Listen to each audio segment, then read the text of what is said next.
Le conflit israélo-iranien, de l'alliance secrète sous le Shah à la guerre ouverte, l'histoire d'une haine qui a mis 50 ans à s'enflammer. Je suis Miss Pamela, spécialiste du Moyen-Orient. Bonjour à tous et merci pour votre attention. Il y a quelque chose de profondément paradoxal dans la haine qui oppose aujourd'hui Israël et l'Iran. Ces deux pays n'ont jamais partagé de frontières. Ils ne se sont jamais fait la guerre directement. Pas avant 2025, du moins. Et pourtant, depuis près de 50 ans, ce sont peut-être les deux États qui se détestent le plus violemment sur la planète. Pour comprendre pourquoi, il faut remonter loin, très loin. Il faut aller chercher aux racines d'une amitié perdue, d'une révolution trahie et d'une rivalité qui a fini par embraser tout le Moyen-Orient. Raconter le conflit israélo-iranien, c'est raconter deux nations obsédées l'une par l'autre, qui se regardent comme dans un miroir déformant. L'une est un petit État démocratique entouré d'ennemis, fondé sur un rêve national et la leçon douloureuse de la Shoah. L'autre est une grande puissance théocratique, héritière d'un empire millénaire qui a fait de la destruction d'Israël un pilier de son identité politique depuis 1979. Entre elles deux, des bombes, des drones, des assassinats, des virus informatiques et des décennies de guerre de l'ombre avant que tout s'embrase pour de vrai. Pour beaucoup, c'est une surprise. Avant 1979, Israël et l'Iran étaient non seulement en paix, mais véritablement alliés. Une alliance discrète, presque secrète, mais réelle et profonde. Pour comprendre cela, il faut saisir la logique géopolitique de l'époque. Quand Israël naît en 1948, il se retrouve encerclé d'ennemis arabes qui refusent de le reconnaître et ont juré sa destruction. Dans ce contexte hostile, les pères fondateurs de l'État hébreu, David Ben-Gourion en tête, développent une stratégie brillante. Si les voisins immédiats sont irréconciliables, autant chercher des alliés plus loin.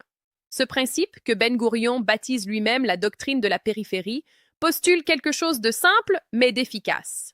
Les ennemis de mes ennemis sont mes amis. Et qui sont les États qui, à la périphérie du monde arabe, n'ont aucune raison d'en vouloir à Israël? L'Iran, la Turquie, l'Éthiopie.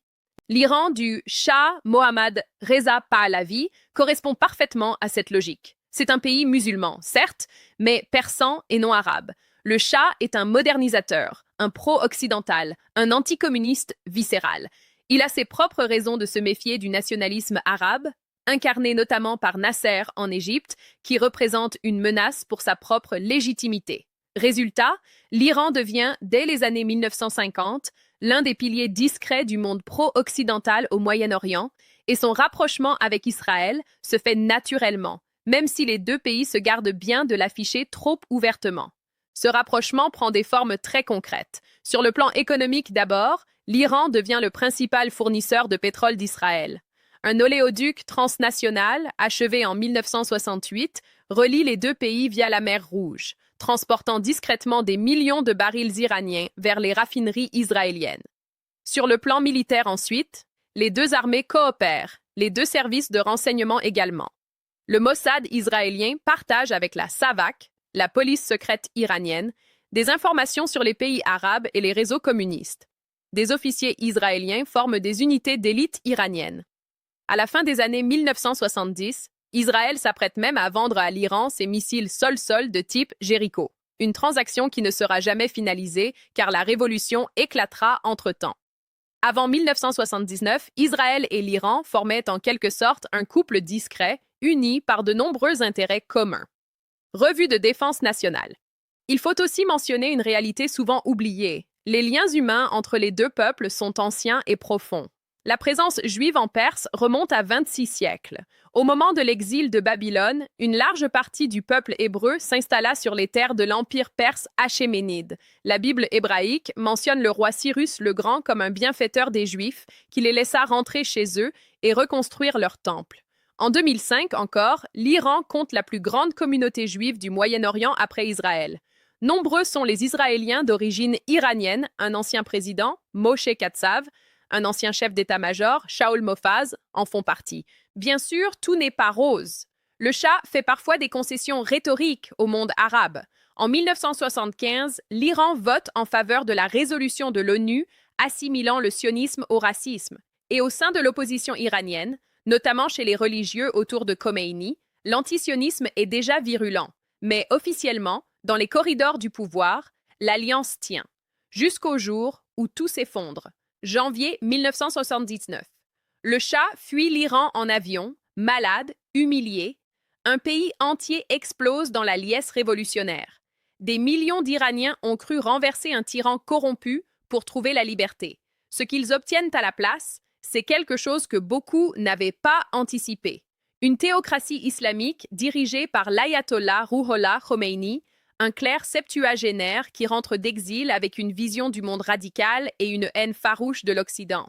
Pour Israël, ce changement de régime est un choc immédiat et brutal. Du jour au lendemain, l'un de ses rares alliés dans la région devient son ennemi le plus idéologique. Khomeini ne se contente pas de rompre les relations diplomatiques, ce qu'il fait immédiatement en remettant l'ambassade israélienne à Téhéran à l'Organisation de libération de la Palestine. Il fait d'Israël, qu'il appelle le petit Satan, les États-Unis étant le grand Satan, un ennemi absolu, existentiel, cosmique. L'antisionisme devient une pierre angulaire de la nouvelle République islamique, inscrit dans sa constitution, martelé dans ses discours, enseigné dans ses écoles. C'est ici que l'analyse devient plus subtile. Pourquoi un pays qui ne partage aucune frontière avec Israël, qui n'est pas arabe et dont la population n'est pas particulièrement plus antisémite qu'une autre, décide-t-il de faire de la destruction de l'État hébreu un objectif central de sa politique étrangère?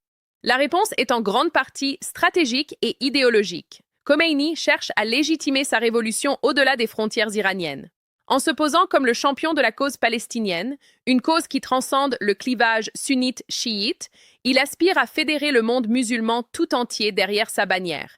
Israël est l'ennemi parfait, visible, occidental, capable de cristalliser les rancœurs de l'ensemble du monde arabe et musulman. En désignant l'État hébreu comme adversaire prioritaire, le nouveau régime iranien se donne une légitimité qui dépasse sa propre communauté chiite, minoritaire dans l'islam mondial. Comprendre l'idéologie de la République islamique.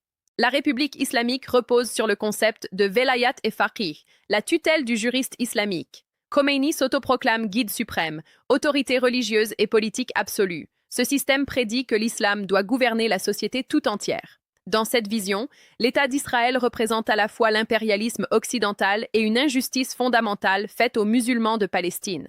Sa destruction n'est pas une option politique parmi d'autres. C'est un impératif religieux et moral.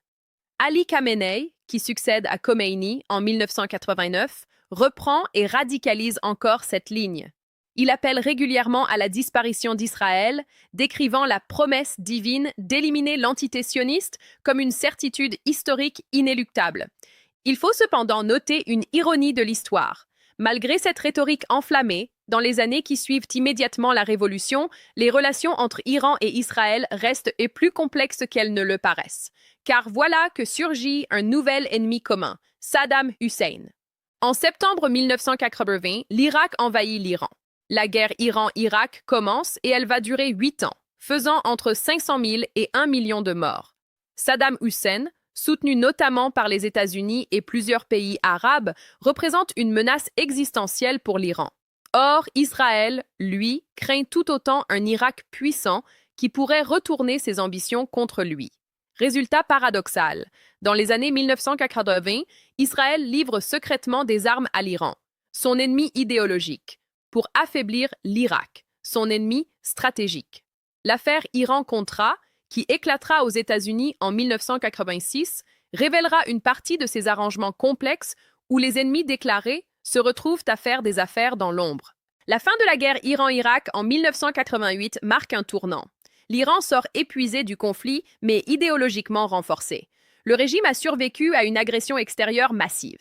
Et il tire une leçon stratégique fondamentale de cette guerre. Pour peser dans la région sans se mettre en danger direct, il faut des alliés, des proxys, des bras armés capables d'agir à sa place. C'est ainsi que naît, progressivement, ce qu'on appellera l'axe de la résistance. L'idée est simple dans son principe, brillante dans son exécution. Plutôt que d'affronter Israël directement, ce qui serait suicidaire militairement, l'Iran va armer, financer et former des groupes militants dans les pays voisins de l'État hébreu. Ces groupes porteront la guerre à Israël depuis ses propres frontières, épuisant et déstabilisant l'ennemi à moindre coût pour Téhéran. Le premier et le plus important de ces proxys naît au Liban. En 1982, lors de l'invasion israélienne du Liban, des gardiens de la révolution iranienne déploient des conseillers militaires dans la vallée de la Bekaa. De leurs efforts naît le Hezbollah, le Parti de Dieu. Cette organisation chiite libanaise va devenir la force armée non étatique la plus puissante du monde, dotée à son apogée d'un arsenal de plus de 150 000 roquettes et missiles pointés vers Israël. L'Iran lui verse, selon les estimations, plusieurs centaines de millions de dollars par an. Il lui fournit des armes, des renseignements, une formation, une idéologie. Hassan Nasrallah, le charismatique secrétaire général du Hezbollah jusqu'à son assassinat en 2024, sera pendant des décennies l'un des hommes les plus puissants du Moyen-Orient et la pièce maîtresse de l'échiquier iranien. Mais le Hezbollah n'est que le début. L'Iran étend progressivement son réseau. Il soutient le Hamas à Gaza, fait remarquable car le Hamas est sunnite et l'Iran chiite. La cause palestinienne transcende ici le schisme au sein de l'islam. Il finance et arme les milices chiites en Irak, qui prendront de l'importance après l'invasion américaine de 2003. Il soutient les Houthis au Yémen, qui contrôlent une bonne partie du pays depuis 2014 et bombarderont régulièrement Israël à partir de 2023. Il maintient une présence en Syrie, notamment après le début de la guerre civile en 2011, où Téhéran soutient militairement le régime de Bachar el-Assad. Téhéran a tissé un réseau baptisé Axe de la résistance, s'étendant au Liban, à Gaza, en Irak, au Yémen et en Syrie, une ceinture de feu autour d'Israël. Vue depuis Tel Aviv, cette stratégie est d'une clarté effrayante. L'Iran est en train de construire méthodiquement une ceinture de feu autour d'Israël. Chaque pays voisin devient potentiellement un front, et derrière chaque front se trouve Téhéran. La réponse israélienne à cette stratégie sera double. Diplomatique d'un côté, en cherchant à isoler l'Iran sur la scène internationale et à imposer des sanctions économiques. Clandestine de l'autre, en menant une guerre de l'ombre dont l'ampleur ne sera comprise que progressivement. Au cœur du conflit israélo-iranien, il y a une question qui domine tout le reste, l'arme nucléaire. Depuis les années 1990, Israël est convaincu que l'Iran cherche à se doter de la bombe atomique. Et pour Israël, un Iran nucléaire représente une menace existentielle, le genre de menace qu'un pays fondé après la Shoah ne peut tout simplement pas ignorer. Le programme nucléaire iranien commence dans les années 1950, avec l'aide des États-Unis dans le cadre du programme Atoms pour la paix. Le Shah veut des réacteurs, de l'énergie, de la modernité.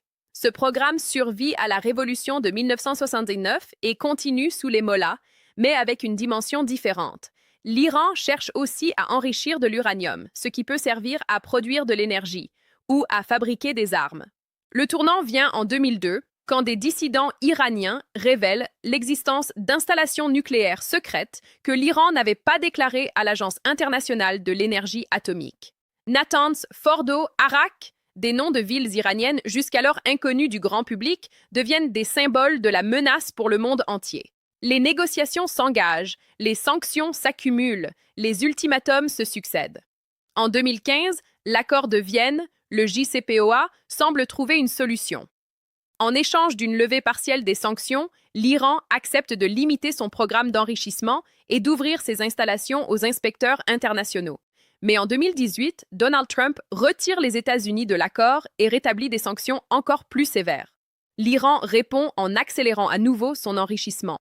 À la veille des frappes israéliennes de juin 2025, l'Iran enrichissait de l'uranium à un taux de pureté de 60%. Un niveau qui n'a aucune justification civile et qui le rapproche dangereusement du seuil militaire de 90%. Les experts estimaient que l'Iran pouvait techniquement produire suffisamment de matière fissile pour une bombe en quelques semaines seulement. Pour Israël, chaque mois qui passe rapproche l'Iran du seuil nucléaire, et un Iran nucléaire changerait radicalement l'équation au Moyen-Orient. L'État hébreu, qui dispose lui-même d'un arsenal nucléaire non déclaré, c'est ce qu'on appelle la politique de l'ambiguïté nucléaire, verrait disparaître son avantage stratégique. Plus grave encore, face à un Iran doté de la bombe, ses proxys, Hezbollah, Hamas, Houthis, pourraient opérer sous un parapluie nucléaire, rendant impossible toute riposte israélienne trop massive. La bombe iranienne serait donc moins une menace directe qu'une protection ultime pour l'axe de la résistance tout entier. Cette conviction que l'Iran doit être arrêté avant d'atteindre le nucléaire militaire, même s'il faut recourir à la force, est la boussole de la stratégie israélienne depuis au moins 20 ans. Elle explique tout ce qui suit. Bien avant que les premiers missiles s'abattent sur Téhéran en 2025, les deux pays se faisaient déjà la guerre. Une guerre invisible, une guerre de l'ombre, menée dans le silence des services de renseignement et dans la discrétion des opérations clandestines. Cette guerre dure depuis au moins 20 ans et elle a pris des formes que l'histoire n'avait jamais vues auparavant. 2010. Des techniciens dans les installations nucléaires iraniennes de Natanz commencent à observer quelque chose d'étrange. Leurs centrifugeuses d'enrichissement se dérèglent, s'accélèrent, se détruisent, sans raison apparente. Il faudra des mois avant que les experts comprennent ce qui se passe. Un virus informatique d'une sophistication inédite, baptisé Stuxnet, s'est infiltré dans les systèmes de contrôle industriel iraniens et les sabote de l'intérieur. Stuxnet est généralement attribué à une opération conjointe israélo-américaine. C'est la première fois dans l'histoire qu'une arme logicielle est utilisée pour détruire des équipements physiques dans le cadre d'un conflit entre États. Le monde vient d'entrer dans l'ère de la cyberguerre. En parallèle, Israël mène une campagne d'assassinat ciblée contre les scientifiques nucléaires iraniens. Entre 2010 et 2012, plusieurs ingénieurs et physiciens impliqués dans le programme nucléaire iranien sont tués à Téhéran, souvent par des motards qui fixent des charges magnétiques sur leurs voitures. L'Iran accuse Israël. Israël ne confirme ni ne dément. Ce silence éloquent fait partie du jeu. Ces assassinats servent plusieurs objectifs à la fois. Ils privent l'Iran d'experts irremplaçables. Ils ralentissent concrètement le programme nucléaire et ils envoient un message de dissuasion aux autres scientifiques tentés de s'y impliquer. À partir de 2011, la guerre civile syrienne devient un nouveau théâtre de ce conflit larvé. L'Iran soutient militairement Bachar el-Assad, dont le régime servait de corridor terrestre pour acheminer des armes iraniennes vers le Hezbollah au Liban. Israël, qui ne peut pas accepter que son voisin nord devienne une base permanente pour les forces iraniennes, lance des centaines de frappes aériennes contre des convois d'armement et des positions des gardiens de la révolution iranienne en Syrie. Ces frappes, dont Israël reconnaît rarement publiquement la paternité, tuent régulièrement des officiers iraniens de haut rang. Une sorte de règle tacite s'installe. Israël frappe, l'Iran accuse, mais aucun des deux ne veut déclencher une escalade directe. Jusqu'au 1er avril 2024. Il y a des dates qui changent le monde. Le 7 octobre 2023 en est une. Ce matin-là, à l'aube, des milliers de combattants du Hamas percent la frontière de Gaza et déferlent sur les kibbutzim et les villes du sud d'Israël. Ils massacrent, violent, torturent, kidnappent. En quelques heures, 1200 personnes sont mortes, la plus grande tuerie de Juifs depuis la Shoah. 250 otages sont emmenés à Gaza. Israël est sous le choc, blessé, humilié dans sa capacité à protéger ses propres citoyens. L'Iran n'a pas directement commandité l'attaque du 7 octobre. Les dernières analyses suggèrent que le Hamas a agi de façon plus autonome que Téhéran ne l'avait prévu, et que l'Iran lui-même a été partiellement surpris par l'ampleur de l'opération. Mais il en est clairement un soutien fondamental. Sans les armes iraniennes, sans les financements iraniens, sans la formation dispensée par les gardiens de la révolution, le Hamas n'aurait pas la capacité militaire qu'il a déployée ce jour-là. À Téhéran, certains officiels saluent publiquement l'opération. La réponse israélienne est d'une violence inouïe. L'armée israélienne pilonne Gaza depuis les airs, puis entre par voie terrestre en octobre 2023. L'objectif déclaré ? Détruire le Hamas militairement et libérer les otages. Ce qui suit est l'une des campagnes militaires les plus destructrices de l'histoire récente du Moyen-Orient. La bande de Gaza, déjà pauvre et surpeuplée, est ravagée. Des dizaines de milliers de civils palestiniens sont tués, les chiffres sont contestés et leur interprétation polarisée. Mais personne ne conteste la catastrophe humanitaire. Pour l'Iran, la guerre de Gaza est à la fois une occasion et un danger. Une occasion parce qu'elle isole Israël diplomatiquement, notamment dans le monde arabe et dans les pays du Sud global. Un danger parce qu'elle menace de détruire le Hamas, l'un des piliers de l'axe de la résistance. Le 7 octobre 2023 a rompu le statu quo régional de façon irréversible. Plus aucun des acteurs n'avait intérêt à revenir à la situation d'avant. Les mois qui suivent voient une multiplication des incidents entre Israël et les différents bras de l'axe iranien.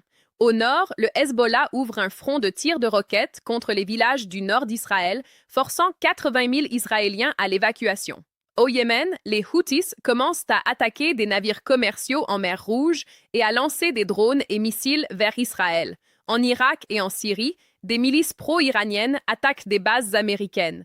La région tout entière est en train de s'embraser. L'année 2024 marque le moment où la guerre de l'ombre entre Israël et l'Iran commence à sortir de l'obscurité. Les deux pays continuent à mener des opérations clandestines, mais l'escalade est palpable et certains actes franchissent des lignes qu'on n'avait jamais franchies. La première grande secousse de l'année survient dans la capitale syrienne. Le 1er avril 2024, des missiles israéliens frappent une annexe du consulat iranien à Damas, lors d'une réunion de hauts commandants militaires. 16 personnes sont tuées, dont le général Mohammad Reza Zahedi, commandant de la force Al-Quds pour la Syrie et le Liban, l'un des officiers les plus importants des gardiens de la révolution islamique. Pour l'Iran, cette frappe est inacceptable. C'est une attaque contre ce qui peut être considéré comme territoire iranien, une ambassade, en plein jour, contre un général identifié. La réponse iranienne, 12 jours plus tard, est sans précédent dans l'histoire du Moyen-Orient. Dans la nuit du 13 au 14 avril 2024, l'Iran lance directement depuis son propre territoire une attaque massive contre Israël. Environ 300 drones, missiles de croisière et missiles balistiques sont tirés. C'est la première fois que l'Iran attaque militairement et directement Israël depuis la fondation de la République islamique en 1979. Ce qui avait toujours été une guerre par procuration vient de franchir un seuil nouveau. L'attaque est spectaculaire symboliquement, mais limitée dans ses effets réels.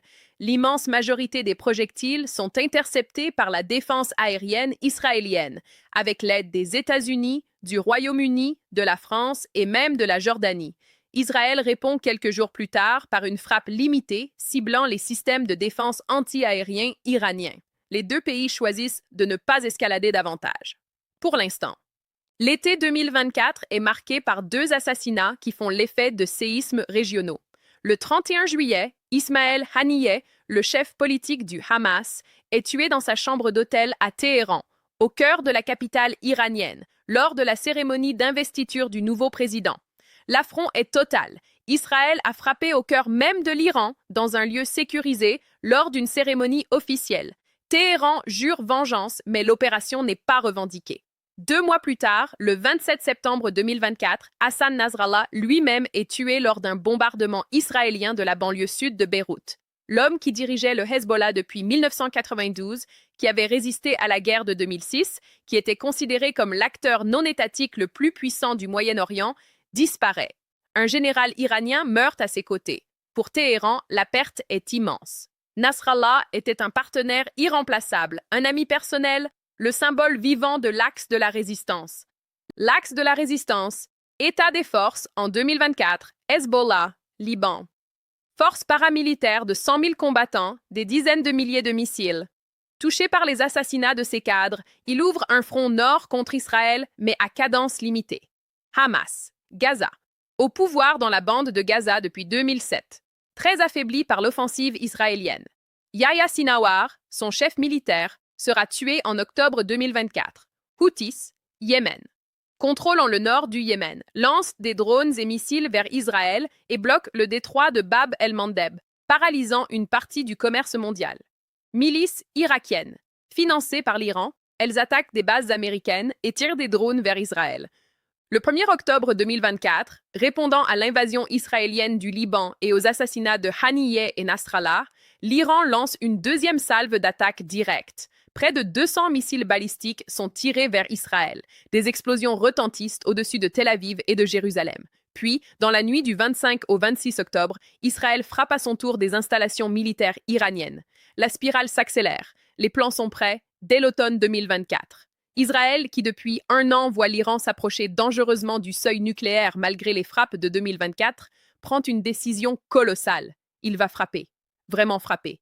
Pas une piqûre d'aiguille, pas un message de dissuasion, une attaque d'envergure stratégique destinée à détruire le programme nucléaire iranien et à décapiter ses forces militaires. À l'aube du 13 juin 2025, des centaines d'avions de combat israéliens franchissent la frontière en direction de l'Iran. L'opération est baptisée Rising Lion, le lion qui se lève. Les cibles sont multiples et simultanées avec une précision chirurgicale.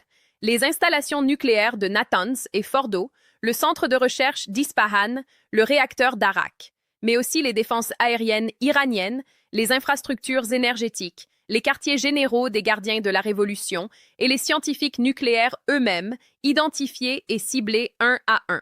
L'attaque tue plusieurs hauts commandants iraniens d'un seul coup, dont Hossein Salami, le commandant en chef des gardiens de la Révolution, Mohamed Hussein Bakéri, chef d'état-major des forces armées, et plusieurs autres généraux. Des dizaines de scientifiques nucléaires, parmi les plus importants d'Iran, périssent également. C'est une décapitation militaire et technique de grande envergure. Dans les heures qui suivent, l'Iran riposte avec l'opération Promesse honnête 3. Une centaine de missiles sont tirés vers Israël. Des villes sont touchées, 24 Israéliens sont tués. Pendant 12 jours, les échanges de frappes se succèdent. Israël détruit la télévision d'État iranienne, des dépôts pétroliers, des raffineries. Des drones israéliens frappent jusqu'aux avions de chasse iraniens F-14 Tomcat sur leur piste, au sol, à l'aéroport de Téhéran. Le tournant survient dans la nuit du 21 au 22 juin 2025. Donald Trump, qui avait été informé à l'avance de l'opération israélienne et l'utilisait comme levier dans ses propres négociations avec l'Iran sur le nucléaire, décide que l'heure est venue d'agir directement. Des bombardiers furtifs B-2 Spirit et des sous-marins américains lancent l'opération Midnight Hammer, marteau de minuit. Les installations nucléaires de Fordo, Natanz et Ispahan sont frappées par des bombes pénétrantes GBU-57 de 13 tonnes, les plus puissantes bombes conventionnelles du monde, capables de percer des dizaines de mètres de béton armé. Ce sont des installations souterraines enterrées en profondeur depuis précisément pour se protéger de telles attaques, mais apparemment pas suffisamment. L'Iran riposte en tirant des missiles sur la base américaine d'Al-Udeid au Qatar. Mais le 24 juin, un cessez-le-feu est négocié, sur insistance américaine. Les 12 jours s'arrêtent. Les combats font une pause. 28 Israéliens sont morts en 12 jours de combat. La plus âgée était une survivante de la Shoah âgée de 95 ans. La plus jeune, une enfant ukrainienne de 7 ans, soignée pour un cancer. Mais si le cessez-le-feu arrête les combats, rien n'est résolu. L'Iran est humilié, affaibli, mais toujours debout. Son programme nucléaire est endommagé, mais pas détruit. Et la colère qui monte dans les rues iraniennes est immense. L'hiver 2025-2026 est catastrophique pour l'Iran. L'économie du pays s'effondre littéralement. Le rial perd une grande partie de sa valeur, les sanctions étranglent les exportations pétrolières et les destructions des infrastructures énergétiques lors des frappes de juin 2025 ont laissé des millions d'Iraniens sans chauffage dans les mois froids. À cela s'ajoute quelque chose que le régime des mollahs n'a plus vu depuis longtemps. Des manifestations massives, nationales, qui ne portent plus seulement sur des droits des femmes ou des libertés civiles, mais qui remettent en question l'existence même de la République islamique. La répression est féroce. Des milliers de manifestants sont tués. Donald Trump, depuis Washington, déclare que l'Iran a tué au moins 32 000 manifestants, un chiffre que Téhéran conteste, mais qui, dans sa logique politique, justifie une intervention américaine imminente. Dans la nuit du 28 février 2026, les États-Unis et Israël lancent conjointement l'opération la plus ambitieuse de leur histoire commune. Du côté israélien, l'opération Lion rugissant. Du côté américain, l'opération Fureur épique.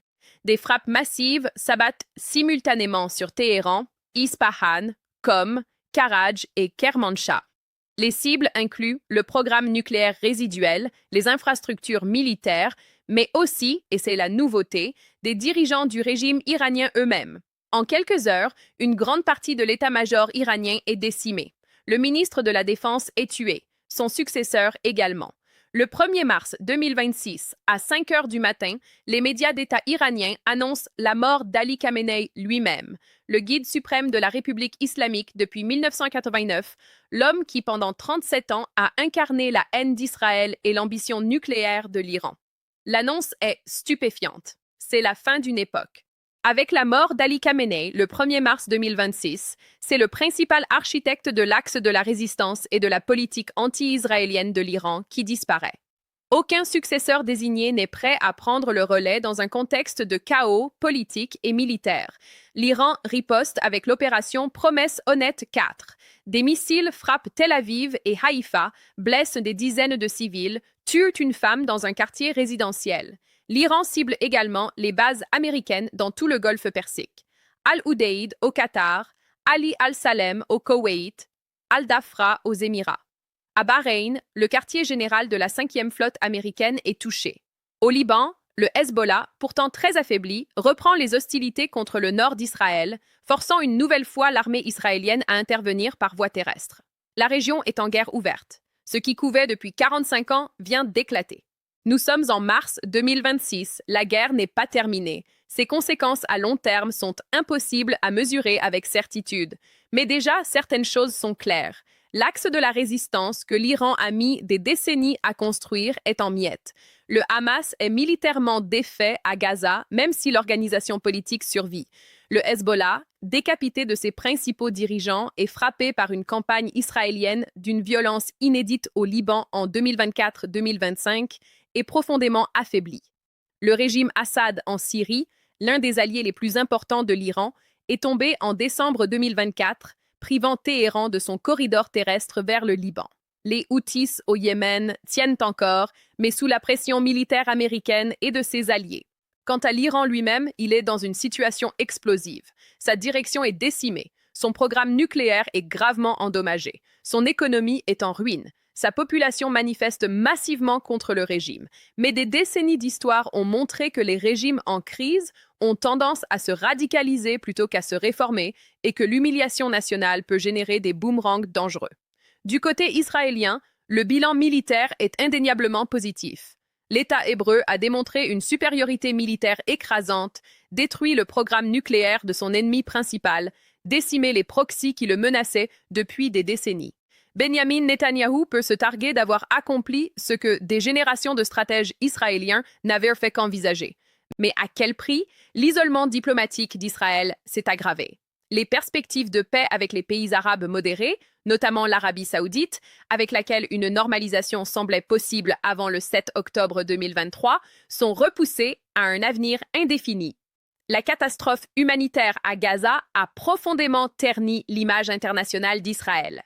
Et sur son propre sol, les divisions internes sont profondes. Le Moyen-Orient de 2026 ne ressemble plus à celui de 2022. Les équilibres géopolitiques ont été bouleversés à une vitesse que personne n'avait prévue. La puissance iranienne, qui semblait en ascension constante depuis des décennies, a subi un recul brutal. L'influence américaine, que certains pensaient en déclin irrémédiable dans la région, s'est réaffirmée de façon spectaculaire. Les États arabes du Golfe, pris en étau entre leurs craintes traditionnelles de l'Iran et leur inconfort vis-à-vis de la politique israélienne, naviguent en eau inconnue.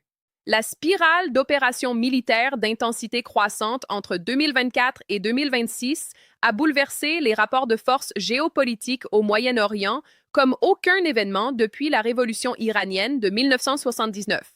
Mais les questions fondamentales restent posées. La destruction des infrastructures nucléaires iraniennes est-elle définitive ou l'Iran trouvera-t-il les moyens de reconstruire? Le régime des ayatollahs survivra-t-il à la mort de Khamenei et à l'ampleur des défaites subies? Une nouvelle direction iranienne pourrait-elle choisir une voie différente? La normalisation, la négociation, l'abandon de la rhétorique de destruction d'Israël? La question palestinienne, dont la résolution semble plus éloignée que jamais, continuera-t-elle à alimenter les rancœurs régionales? Et surtout, y a-t-il, quelque part, une sortie de crise qui ne soit pas fondée sur la destruction de l'un ou l'autre des deux camps? L'histoire du conflit israélo-iranien est, à bien des égards, l'histoire de la modernité au Moyen-Orient. C'est l'histoire d'une région qui n'a jamais vraiment digéré la décolonisation, qui porte dans ses eaux les blessures des frontières tracées sans elle par des puissances extérieures, et qui cherche encore à définir ce qu'elle est et ce qu'elle veut être. C'est aussi l'histoire de deux nations prisonnières de leurs peurs respectives. Israël, hanté par la Shoah, et la certitude que sa disparition est toujours possible, toujours envisagée par ses ennemis. L'Iran, hanté par des siècles de grandeur impériale et par le sentiment d'être assiégé par un Occident qui ne lui reconnaît pas la place qui lui revient. Ces deux peurs se nourrissent mutuellement, créant une spirale que l'histoire a montré difficile à briser. Le conflit israélo-iranien, c'est enfin l'histoire d'une révolution religieuse qui a fait de la politique internationale son champ de bataille et qui a exporté son idéologie à travers un réseau de proxys et d'alliés jusqu'aux frontières de l'État hébreu.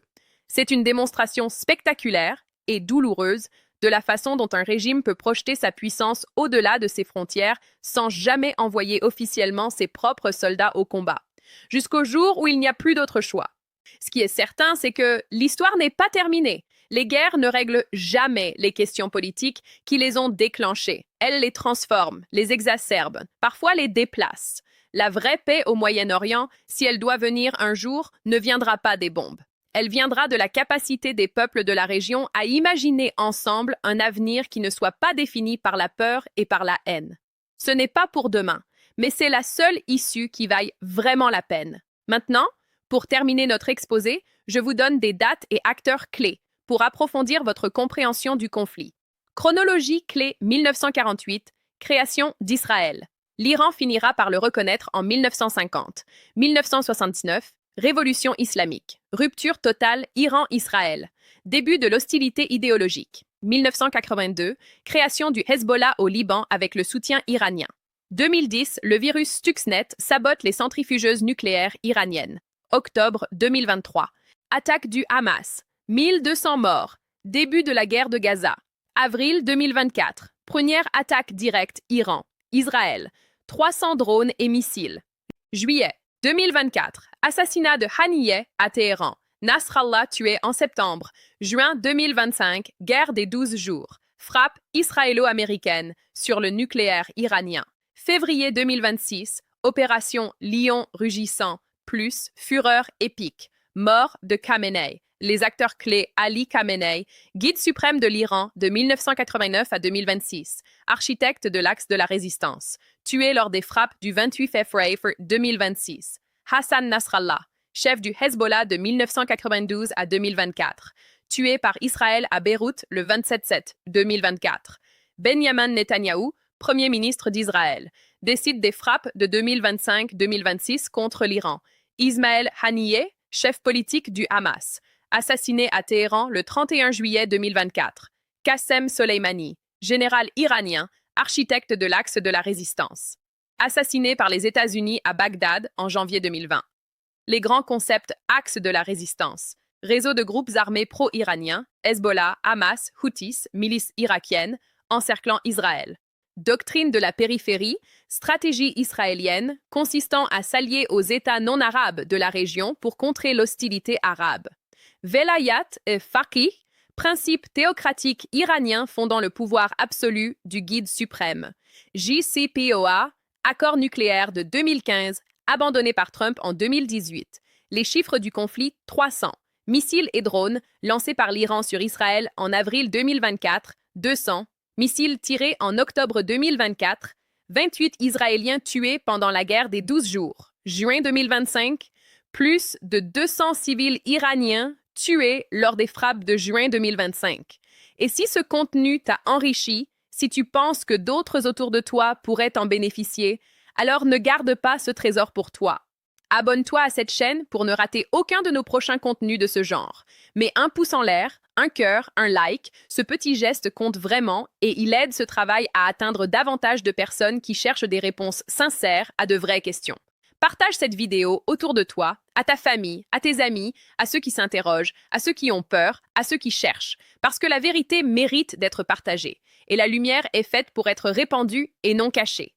Merci et à très bientôt pour de nouvelles explorations au cœur des conflits au Moyen-Orient. Au revoir.